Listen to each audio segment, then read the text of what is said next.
Bonsoir à tous et bienvenue dans cette édition sur ITV dans l'actualité de ce jeudi. Le maire de Dakar Plateau, Alioune Ndoye, au chevet des sinistrés de la salle de vente. Une enveloppe de 100 millions de francs CFA leur a été octroyée pour les soulager. Après le dépôt d'un préavis de grève, le ministre du Travail et celui de la fonction publique ont reçu le SAMES. Deux accords ont été trouvés avec le syndicat des médecins, mais les négociations vont se poursuivre pour une satisfaction complète des revendications. Nouvelle immersion ce soir dans les îles du Saloum. Ibrahima Ndiaye va nous faire découvrir l'univers de la transformation des crevettes. L'activité phare des femmes de Dionewar. Nous ferons le point dans cette édition. Et enfin du hip-hop, enfin du journal dans la rubrique culture. Zoom sur le premier centre de documentation sur le hip-hop et les cultures urbaines.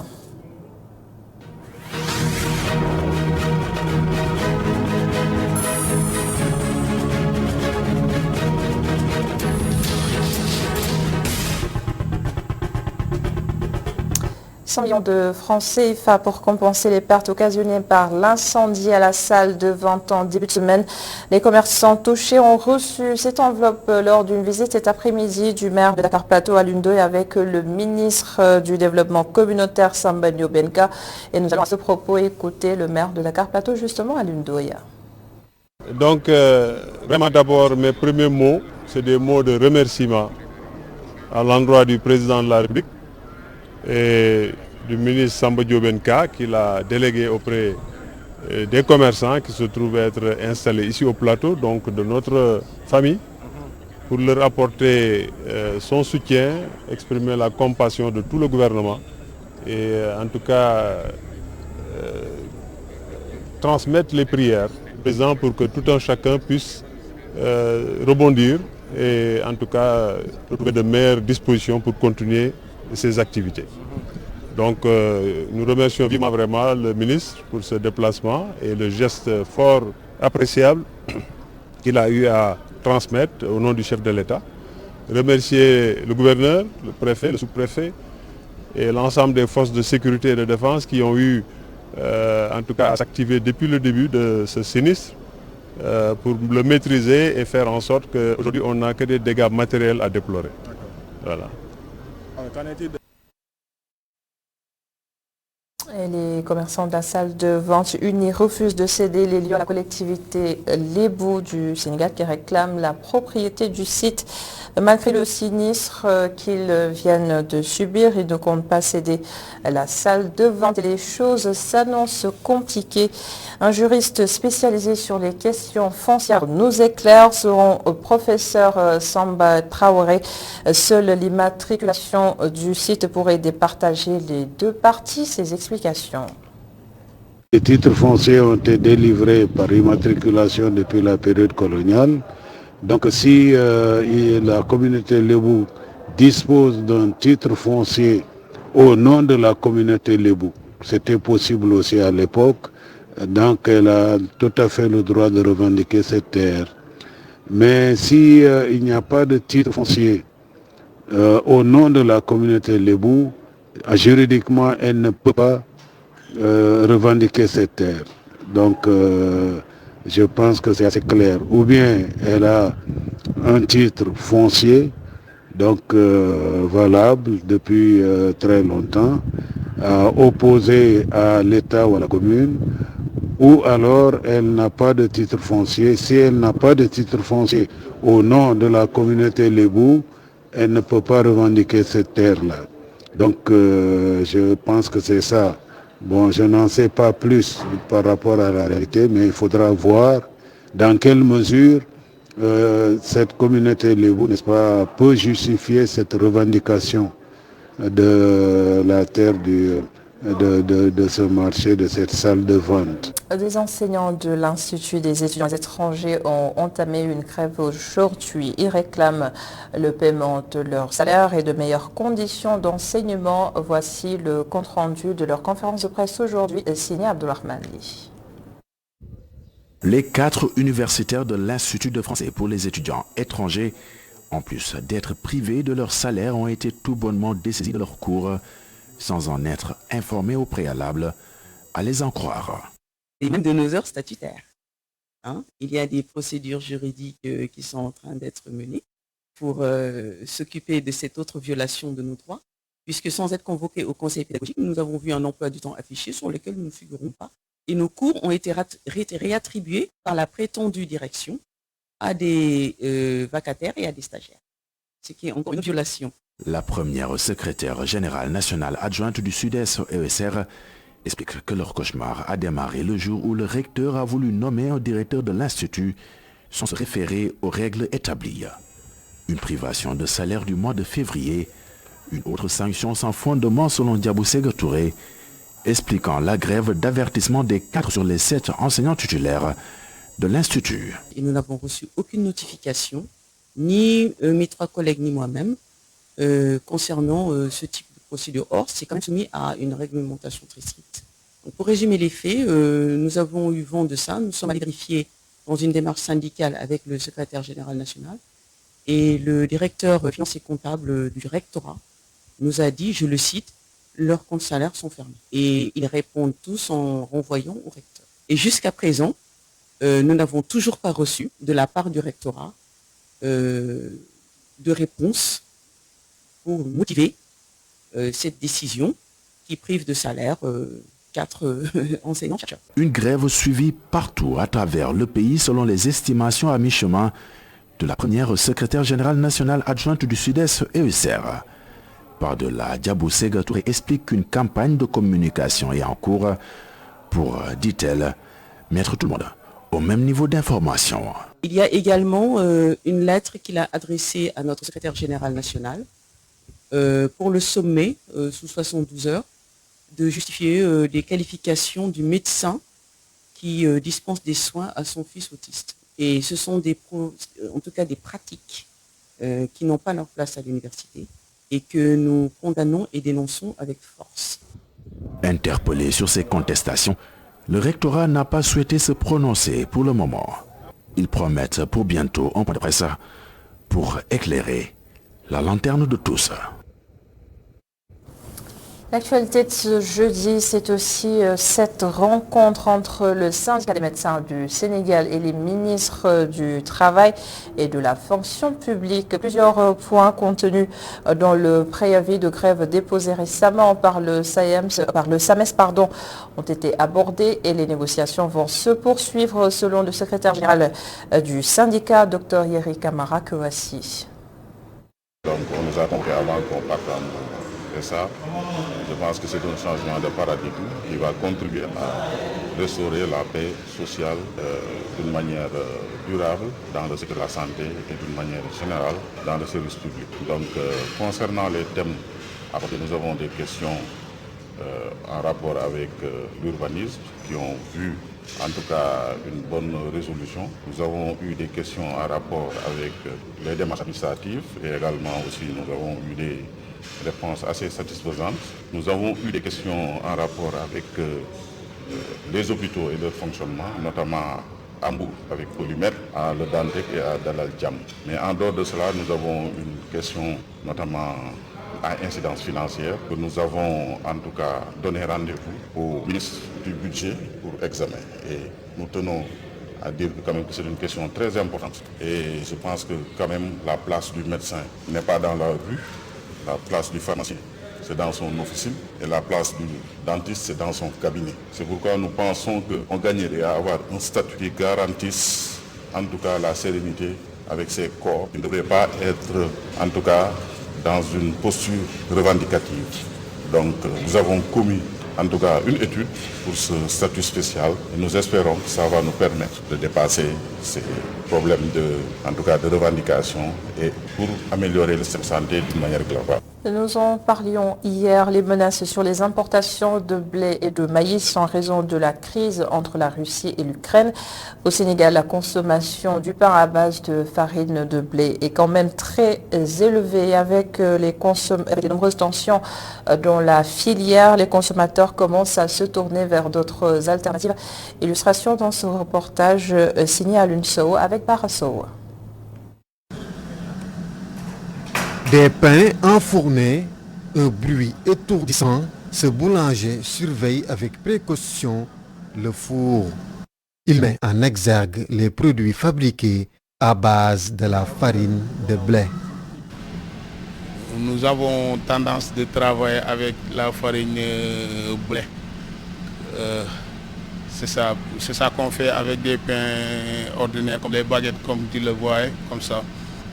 Et d'autres pains, quoi. Pains spéciaux. Avec le conflit russo-ukrainien, l'approvisionnement du blé risque d'être en rupture. Le boulanger dégage les attentes. Pouvons-nous attendre, par exemple,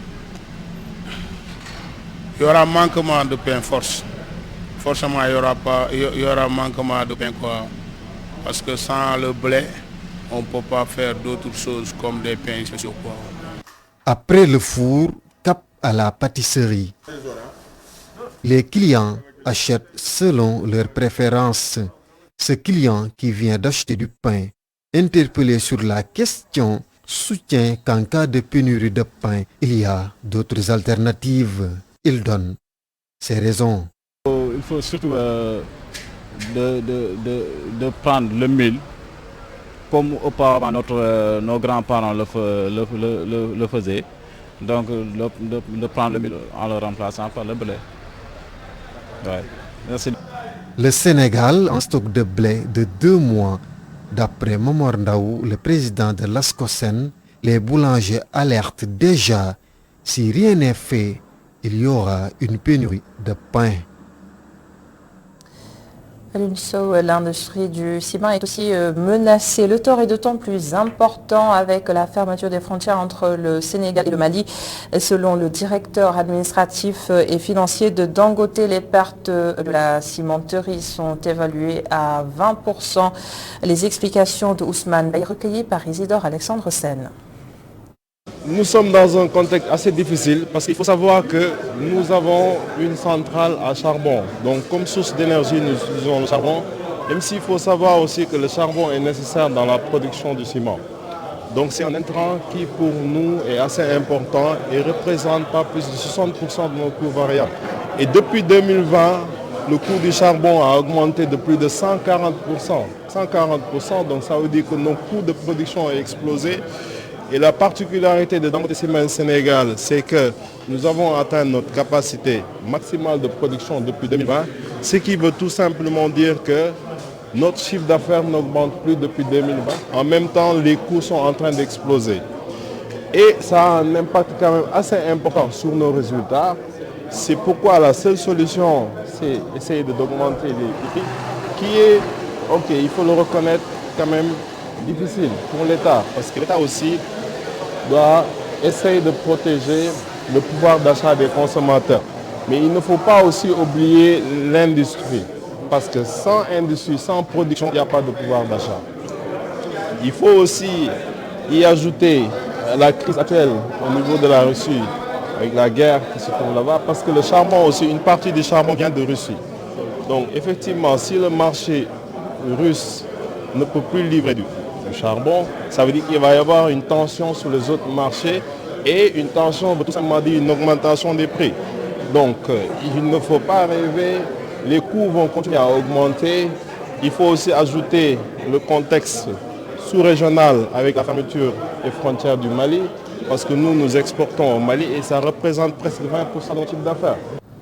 Et toujours à propos de cette guerre en Ukraine, les étudiants africains, en particulier sénégalais, ne sont plus loin du bout du tunnel. Actuellement, un groupe de 18 dont 2 Sénégalais attend de pouvoir traverser la frontière. En attendant, ceux qui ont rejoint Varsovie sont pris en charge par leurs représentations diplomatiques respectives. En direct de Varsovie, justement, avec notre envoyé spécial, Khalifa Djaraté, bonsoir. Bien le bonsoir Adama. Comme je l'indiquais lors des précédentes correspondances, 2 Sénégalais, dont une femme, présentaient des réticences à quitter le territoire ukrainien. Eh bien, finalement, l'homme a décidé de rejoindre Varsovie. Il est attendu dans la capitale polonaise, peut-être d'ici à dimanche. En tout cas, dans les jours dans les prochaines heures, même pour dire dans les 72 heures sans doute. Donc plus que la sénégalaise, à part les 2 étudiants qui sont bloqués à Kherson. D'ailleurs, je suis avec le président des étudiants sénégalais établis en Ukraine. Il s'appelle Issa Da Silva. Da Silva, bonsoir. Bonsoir Khalifa. Alors, les étudiants bloqués à Kherson, est-ce que vous avez toujours gardé le contact avec eux? Comment ils se portent? Oui, effectivement, ils vont bien. C'est juste il y a la peur, mais ils vont bien parce que chaque jour, on est en contact avec eux, on se parle. Il n'y a pas même une heure comme ça, je les ai appelés, on a parlé au téléphone, ils m'ont rassuré qu'ils sont bien. Ouais. Alors, et que dire justement des péripéties tant décriées des étudiants africains sur place ou des Africains de façon générale? Oui, en général, il y a un cri de cœur que les étrangers disent que voilà, on est traité de racisme, on est traité de maltraitance, de violence. Et là, en temps de guerre, je pense que, bon, parlant de racisme, ça sera un peu trop lourd, mais en temps de guerre, c'est normal parce que nous sommes déjà des étrangers. Il y a des Ukrainiens parmi lesquels nous vivons qui sont en train aussi de vouloir échapper à la menace, comme nous. Et c'est très normal que les soldats essaient de passer en premier lieu les Ukrainiens, surtout les femmes et les enfants. Et je pense que si c'était pareil dans un autre pays, ils vont faire la même chose. Donc, on ne peut pas qualifier ça de racisme. Mais quand même, ça fait un peu mal et il faudra juste l'accepter. Mais l'essentiel est que voilà, tout le monde est parvenu à passer et qu'ils ont eu la sécurité. Il y a certains même qui sont déjà passés dans d'autres pays européens et ils sont à l'aise là-bas. Donc, merci beaucoup Issa. Donc, ce qu'il faut retenir, Adama, c'est que parmi ces 18 étudiants africains et dont 2 Sénégalais, il y en a 18, dont 2 Sénégalais. À l'heure actuelle, ils sont bloqués là-bas, en Ukraine, en attendant justement d'avoir un couloir humanitaire pour pouvoir sortir. À ce jour, donc, 18 étudiants africains en attendant donc d'être évacués. Le Nigeria a déjà évacué plus de 5000 étudiants. Il faut souligner que le Nigeria avait la plus importante colonie estudiantine sur place en Ukraine. À l'heure actuelle, il y a 1800 étudiants nigérians en attente d'être acheminés vers Abuja. Le Maroc, quant à lui, a déjà évacué plus de 2000 étudiants et il en reste 800 ici même à Varsovie. En revanche, ce qu'il faut retenir, c'est que tous ne veulent pas forcément retourner au bercail pour des raisons diverses, et dont des raisons justement familiales. Il faut dire que de toute manière, les ambassades des pays africains à Varsovie se rencontrent régulièrement, font des points pratiquement quotidiens pour s'enquérir de la situation de leurs ressortissants sur place. Mais juste le chiffre à retenir, c'est 18 étudiants africains bloqués en Ukraine, dont 2 Sénégalais. Khalifa Diakhaté, envoyé spécial d'Immédiat à Varsovie pour ITV. Merci beaucoup Khalifa Diakhaté. Et pour en revenir à l'actualité nationale, le gouverneur de Dakar a rencontré des acteurs du secteur des gros porteurs et c'est pour permettre justement aux opérateurs économiques de s'approprier le marché national et la gare des gros porteurs de Diamniadio. Al-Hassan Sall souhaite lever les contraintes. Je vous propose de l'écouter. Il y a eu 6 principales recommandations. D'abord, une recommandation relative à une sécurisation globale de l'infrastructure. Donc une sécurité au sens civil du terme, donc la sécurité civile, avec la gendarmerie, les sapeurs-pompiers, avec également une sécurisation des différentes installations. Alors une sécurité sanitaire, parce qu'au-delà même du marché, le pôle a besoin d'une couverture sanitaire à la dimension des infrastructures qui y sont réalisées. Et il y a également la sécurité environnementale, parce que c'est un marché avec des déchets qu'il faudra gérer. Donc là également, je crois que des recommandations fortes ont été formulées. Bon, il y a également une recommandation allant dans le sens de veiller à ce que l'infrastructure soit bien entretenue. Alors, autre recommandation, et c'est pour cela que tout le monde attend, c'est maintenant le démarrage. Alors qu'on puisse véritablement démarrer et que, voilà, que le chef de l'État puisse se rendre compte de manière effective que les investissements consentis sont exploités de manière rationnelle.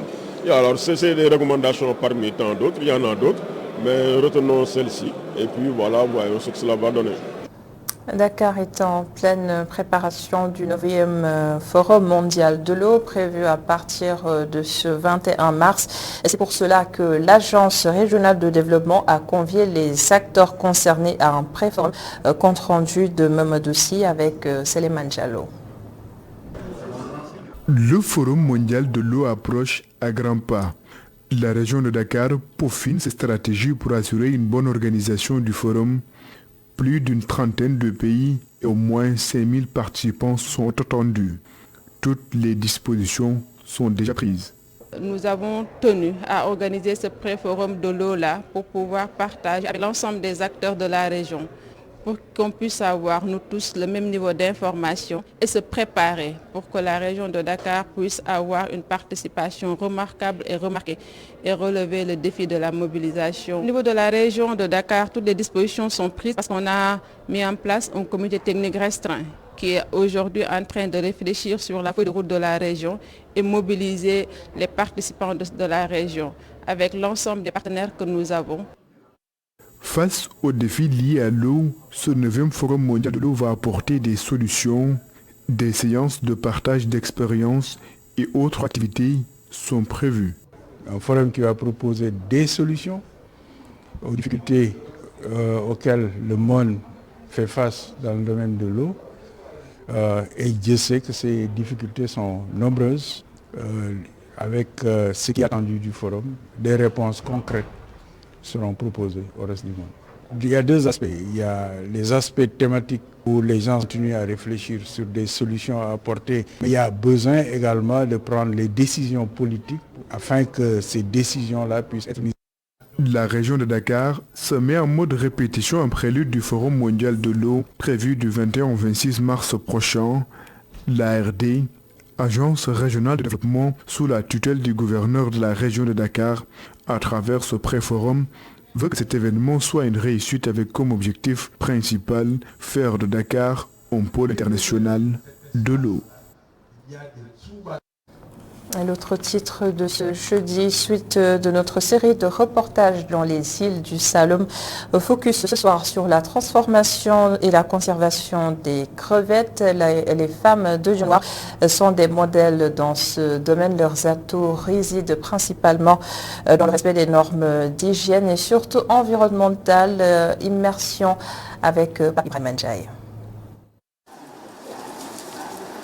Si elles étaient dans une compétition sportive, elles auraient sans doute décroché il y a longtemps une étoile. Dans les îles du Saloum, les femmes de Dionewar sont à coup sûr des championnes locales dans la transformation de produits halieutiques, particulièrement de la crevette.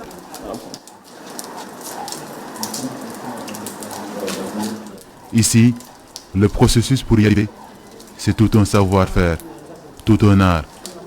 De la collecte au démarrage de la transformation, en passant par le respect de l'hygiène, le rythme des transformatrices est dicté par le choix de la conservation.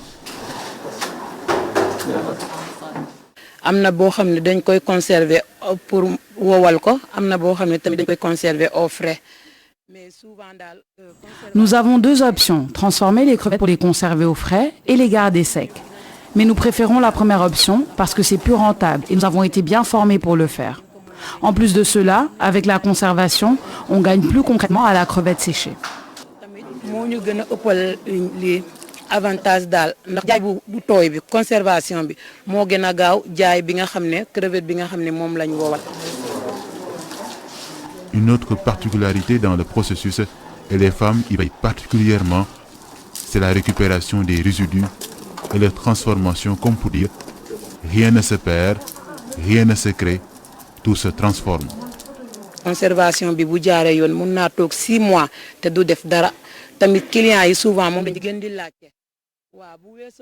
La crevette conservée peut rester 6 mois dans un parfait état. Une autre chose, après avoir récupéré la chair, on garde le reste parce que nous ne jetons rien. Les déchets par exemple, on les transforme en poudre très prisée sur le marché. Vraiment, tout est exploitable dans la transformation de la crevette.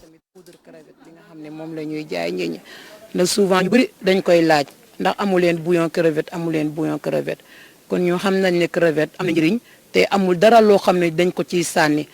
Les femmes de Dionewar voient l'avenir grand. Le CLPA, Conseil local de pêche artisanale, dans lequel elle évolue, change de visage. L'endroit va bientôt étrenner de nouveaux locaux pour améliorer leurs conditions de travail et dans le respect des normes environnementales. Vous le voyez en même temps que moi, juste derrière, il y a un bâtiment qui est en train d'être construit. Et ça, c'est un apport que la FAO a fait au niveau de ce CLPA-là. Et ça permettra aux femmes de pouvoir diversifier leurs activités. Nous avons à l'intérieur différents types de produits et différents types d'équipements.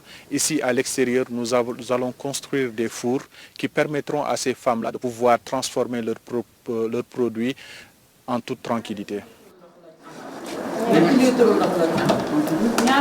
Ces nouveaux locaux, une étape de plus pour continuer à poser des jalons afin d'obtenir la labellisation. En attendant, les femmes de Dionewar s'activent toujours avec le même plaisir pour servir à la clientèle des crevettes croustillantes, bien conservées et jalousement préservées.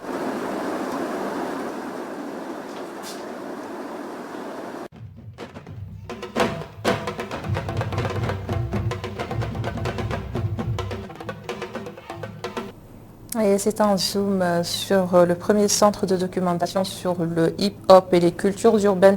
Ça a été créé pour contribuer favorablement à l'expansion et à une meilleure compréhension de la culture hip-hop. Il s'agit aussi d'une bibliothèque d'archives qui a reçu nos reporters Awa Diop et Augustin Mandan.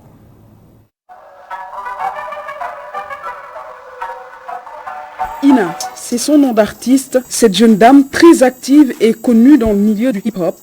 Lors d'événements, on la voit souvent accroupie sur la scène à la recherche de la photo ou des images. Photographe et vidéaste, cette boule d'énergie fait partie de cette génération de femmes qui vont au-delà des stéréotypes. Passionnée par ce qu'elle fait, elle nous raconte son petit bout de chemin qui l'a menée ici. Moi, j'ai fait la science éco parce que j'ai été influencée par mon grand frère qui est comptable. Mais je lui disais souvent, je ne veux pas être comptable, je n'aime pas les bureaux. Donc, en deuxième année, quand on a fait après les examens, on est venu, une amie à moi, avec une amie qui s'appelle Oiseau. Et on a décidé de venir visiter Africulture urbaine. Mais cette visite était un déclic pour moi. On m'a présenté les gars, j'ai demandé qu'est-ce qu'ils font, tout ça. Et puis, je me disais, c'est ça que je cherchais. Et depuis, je ne suis plus repartie. Parce que c'est Matador qui était allé en Belgique avant et qui avait vu qu'ils avaient un centre de doc qui était assez intéressant. Et en même temps, nous, on recevait beaucoup d'étudiants qui avaient des sujets de mémoire sur la thématique, sur le hip-hop. Et nous, tout ce qu'on pouvait faire, c'est les mettre en contact avec les artistes pour qu'ils fassent leurs propres interviews. On trouvait ça dommage en fait. Et puis le projet du centre, donc moi en tant que... j'ai toujours aimé la lecture, j'ai beaucoup cherché sur Internet parce qu'après la fac, il y a beaucoup de préjugés. Chez moi, genre, on me disait pourquoi tu quittes l'université pour traîner avec des rappeurs. Donc je voulais prouver que c'est pas que traîner avec des rappeurs, qu'il y a... Oui, c'est ça, c'est pas que du folklore. Donc j'ai opté pour le centre de doc. Ce centre de documentation en hip-hop et culture urbaine, une initiative réunissant tous les articles du hip-hop, les CD, magazines, coupures de presse, photos, biographies des grands noms du secteur, un vrai travail de recherche et d'investissement, un investissement parfois de fonds propres. À un moment donné, moi je me suis rendu compte qu'on n'a que des livres de hip-hop français, de hip-hop américain, et puis c'est tout, il n'y a rien de l'Afrique ou du Sénégal. Et puis là, le fonds a arrêté, mais nous, on se doit de produire. Moi, j'ai envie que des étudiants ou des gens viennent ici et voient ce qui se passe. Après ça, c'est tout un travail de recherche, de création, mais pour moi, ça vaut le coup. Donc du coup, il y a les livres qui sont venus du fonds Et il y en a d'autres que moi-même j'ai achetées en voyageant ou sur le net. C'est des choses qui me parlent à moi et qui, je suis certaine, je connais mon public.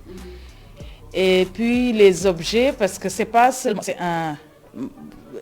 Tu sais, les archives, c'est aussi les livres, c'est ce qu'on écoute, mais c'est aussi des objets que les gars ont utilisés. Donc je suis allée à Sandaga où j'ai acheté une cinquantaine de cassettes que le gars n'utilisait même plus, c'était juste comme pour meubler.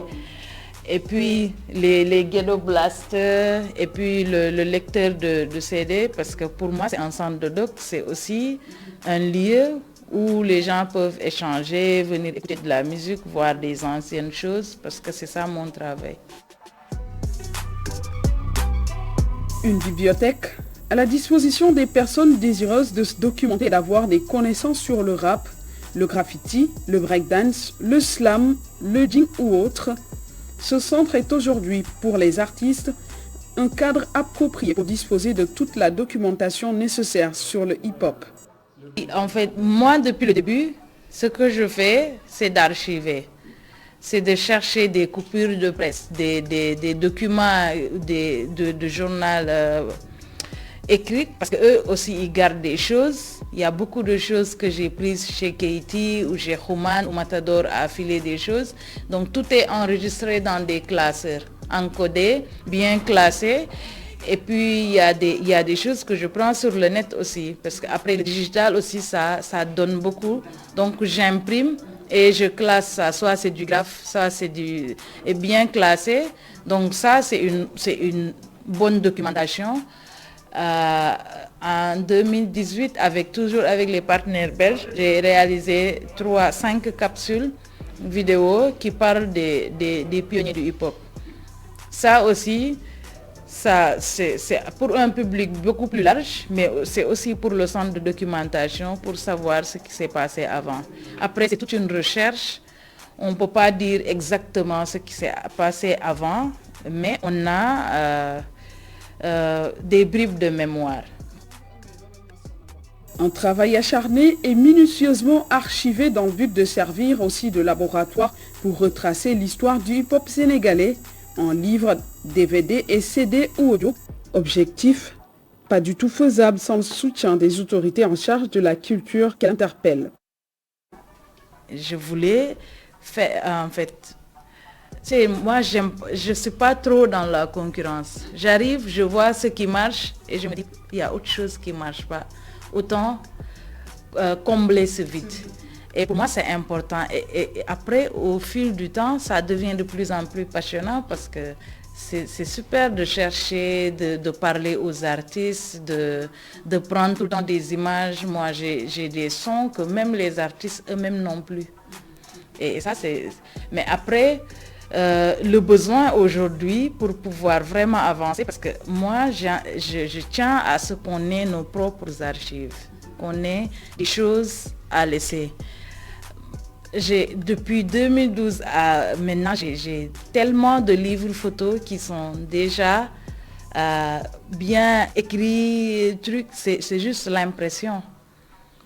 Parce que ça aussi, c'est ça qu'on doit avoir. Moi, je veux avoir le même nombre ou, même si ce n'est pas le même nombre, mais de pouvoir sortir des choses physiques. Parce que maintenant, l'image, l'archive, la documentation est un élément clé de la culture. Il faut, pour moi, c'est impératif. Donc, c'est ça que je demande, c'est un soutien pour la production surtout. Ces 4 murs renferment plusieurs types de documents en rapport avec l'histoire ou l'historique du hip-hop, magazines, vinyles, DVD, entre autres des revues retraçant l'historique de la culture hip-hop ou encore des ouvrages relatant les différentes techniques d'écriture hip-hop, des informations sur les artistes, des archives, des événements, des recherches sur le hip-hop, des collaborations avec les groupes de rap, associations, structures ou studios.